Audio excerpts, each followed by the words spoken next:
Okay, so as we said, setup is going to be the sequence we're going to go through now from shot to shot, okay? Make sure we put the club down first behind the golf ball, get that set correct. It's going to help your distance from the golf ball. Then we want to grip it. You can see your feet now are sort of setting at the same time as your hands, but not too bad. At least you're getting the club down behind the ball first. You're not gripping it in mid-air and then trying to place the club down and guessing whereabouts you are from the ball. So at least then when you're over the ball now, you know you're a correct distance from the goal. That's giving you number one, giving you a chance, yeah?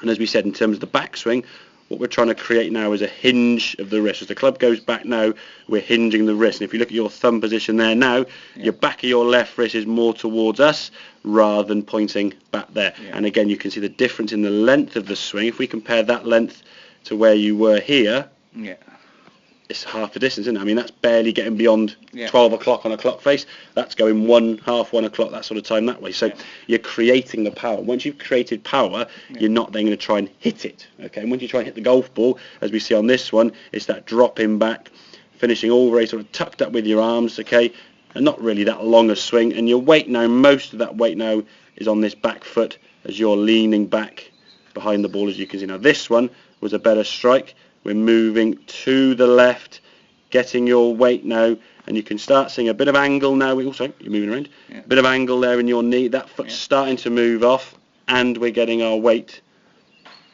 more onto that front foot, okay? It's when you're leaning back trying to get up in the air. But as we said, if a ball's running on the ground low, what are you going to try and do? You're going to try and lift it, aren't you? So we can hinge the wrist to create the power, and then we can move left. So once you get to here, we're now moving left over to the target side, okay? If we try and get underneath it, we just top it and the ball dribbles on the ground. Does that make sense? Yeah. Good stuff. Right, have a couple more then, mate.